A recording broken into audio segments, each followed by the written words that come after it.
Ecstatic Bliss. Secrets to living a juicy life.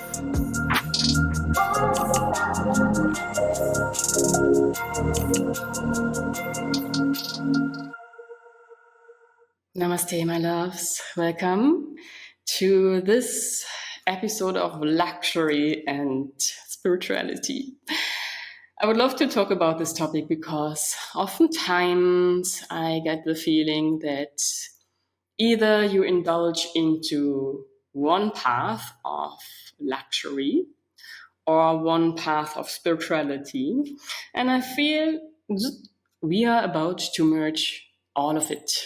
5D consciousness, for me at least, is about merging everything, but without attachment, rather about enjoyment of the fullness of our wholeness and our multidimensionality.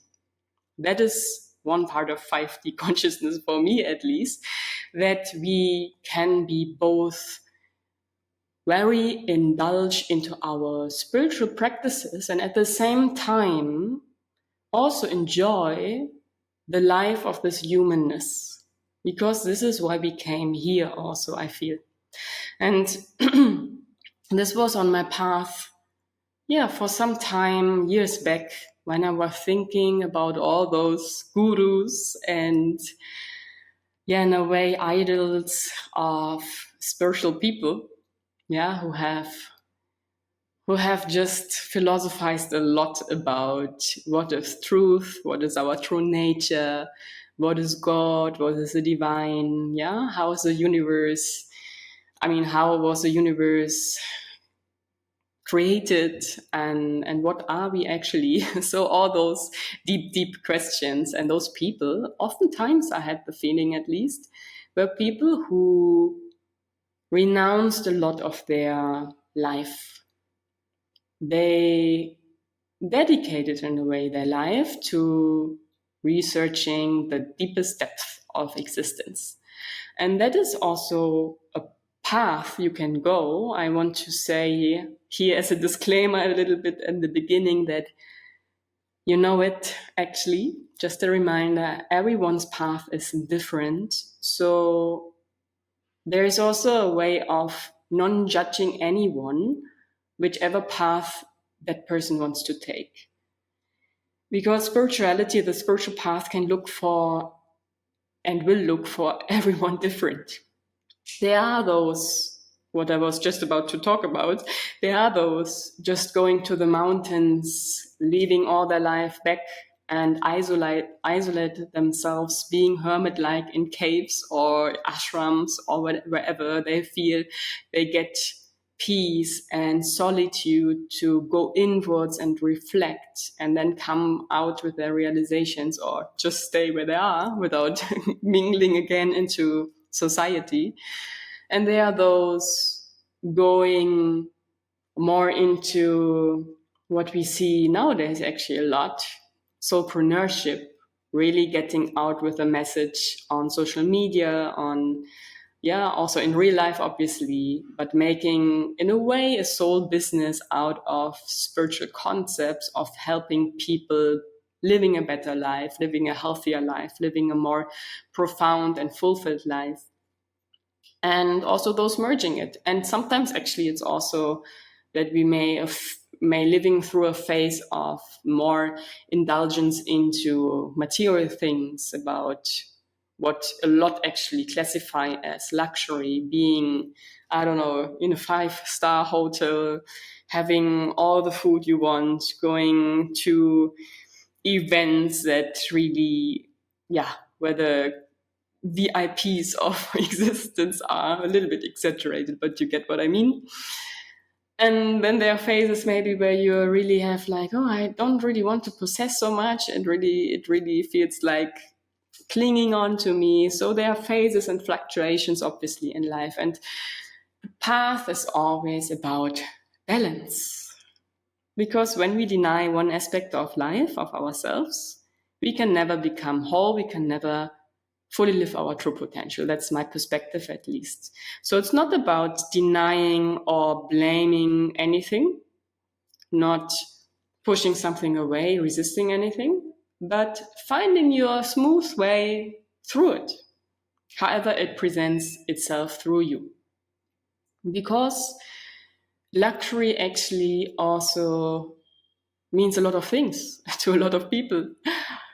I mean, the first idea most people get by the term luxury is most often more the human side, like material things and comfort of a house or home at least, comfort of food, of maybe heating or air conditioning.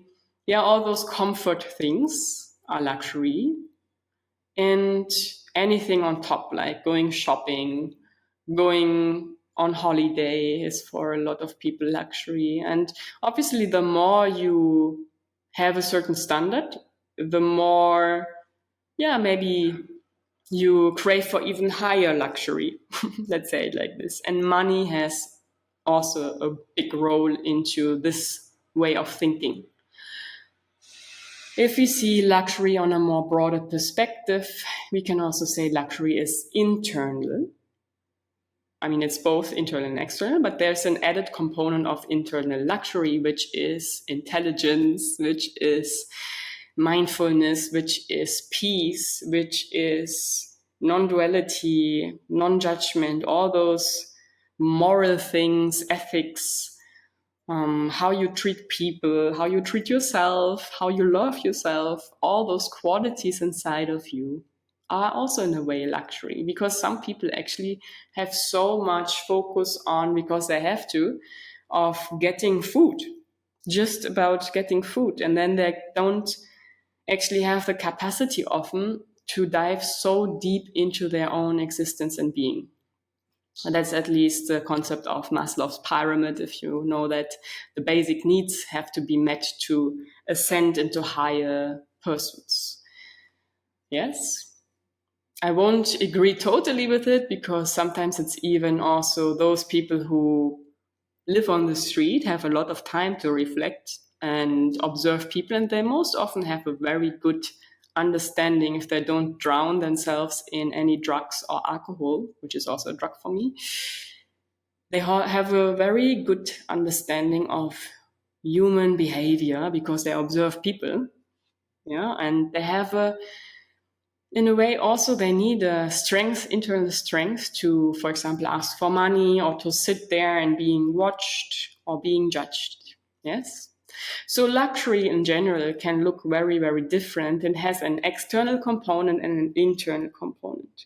And that already, especially the internal component, helps you, if you have seen only those exterior products, material things as luxury, helps you already to merge spirituality and luxury. Yes. And when we mix it, actually, we realize that both support each other.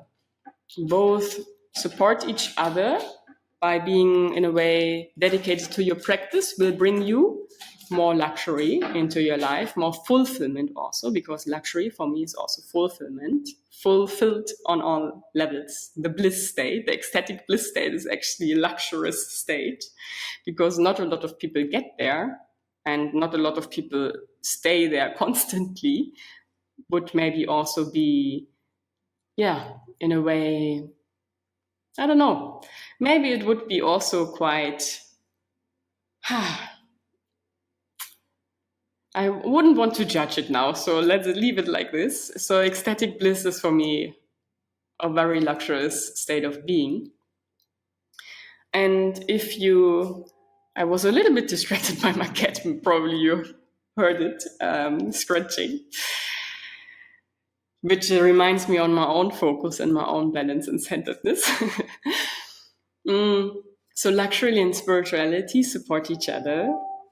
So what I was about to say was that spirituality fosters luxury, especially internal luxury, which will reflect outside in external luxury.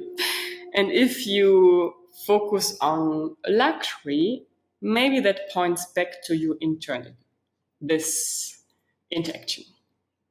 Yes? And as I said, I feel it's so important that we reframe what is luxury, and that it is important to reframe what is allowed as a spiritual person. I come across many who have still this belief of, if I dedicate myself to my spiritual practice, I have to leave my material things aside. And I would disagree. I would say, no, you don't have to. But it is important that you not cling to it, that you don't attach to it, that you don't freak out in a way when it's gone. So in a way, having it, enjoying it, indulging in it, but not so much clinging to it that once it's gone, that you cannot survive, so to say, yes? That's the main difference. You can have it all. I would say you can have it all, get it all, and enjoy this aspect of being a human, having a physical body, food, going on holidays, exploring different countries, so rich. I mean, I'm traveling also a lot, so I know that traveling is in a way luxury, because especially flights, you need always an extra amount of investment added to what you pay for your accommodation and what you pay for food and laundry maybe, or what you would pay if you had a fixed house, or even double accommodation if you have a base and then just travel from time to time. So it's actually a luxury to travel, but it helps you to open your mind to other cultures, to other religions, to other energies. And for me, traveling, for example, is one of the most transformative spiritual practices in a way you can have, because you're thrown into so many different situations where you have to remain centered, aligned, balanced, non-judgmental, have your focus on, have a discernment when to flow with your feminine, when to direct with your masculine. So many things I'm able now to do in a way, or I have the capacity cultivated inside of me due to traveling and being thrown in uncertain and in unforeseeable situations and mingling around with different cultures, different customs, different religions. You become very, very open-minded and very grateful even for food. Yeah, you become more grateful also for electricity, for the internet, because some areas just have a lot of power outages or no internet at all, and you become more grateful. And if you reframe it, that was just one example because it's very close to me with traveling. But if you have another example of what does luxury mean for you, and turn it around, how does it help me on my spiritual journey and becoming a person of truth and stepping more into my essence, then you already have a wonderful way of mixing luxury and spirituality. And because I know actually also, I think it was like 4, 5, 6 years ago, I feel, at least on my journey, 6, 7 years ago, that I also thought about this minimalism. Yeah, minimalism was somehow a trend. I had the feeling, or I observed it as such. And also like eco living, reusable things, repurposing, making your own home, whatever hygiene products. And I was thinking, and I tried things out, but I just realized I'm not such a minimalist person. As you see me, if you've watched me, I like fashion, for example. And for me, fashion is creativity. It's also a self-expression. It's putting myself in a creative way also. And I'm just enjoying it. I don't cling to it. I mean, if you say, give me your dress, give me your earrings, yeah, maybe some part of my ego would first say like, I would love to keep them because I like it. But then the second thought, I'm like, I don't know, it's just, it will go anyways. At some point it will be dirty everywhere, or it will be worn out, or I will maybe lose an earring and then I cannot wear them anymore. So that is what I meant earlier with indulge in this material life, which a lot connect with luxury, but don't cling to it. Be at the point of, okay, I could also live without it. I could also lose it. I could also let it go. I could also give it to someone else. That's the mindset to cultivate, in my opinion, at least. So you can make the best out of both worlds. And then you will actually see that both worlds are one, oneness, yes. That's why I call it luxurious spirituality, which is the new embodied form of spirituality in 5D consciousness on this earth. It's not so much anymore about transcending everything and skyrocketing out of your body into oneness, for some maybe. But for a lot of people, it will be more, how can I combine it in a smart way? How can I still live my pleasurable life and at the same time be devoted to the divine and my spiritual practices? And that can apply to you, but maybe also not. It's an inspiration as always. But I notice in society, this is somehow the path I see many people on. And also to maybe as an outside person, give you in a way a permission. Yeah, sometimes I feel people need permissions to do something or to not do something. The permission to combine both. You don't have to decide either this way or this way, the material way or the spiritual way. Find smart solutions to combine everything, because all is one.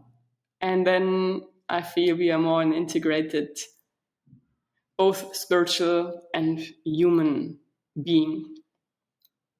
And I will also do an episode about multidimensionality, which interplays in that we embrace us in totality.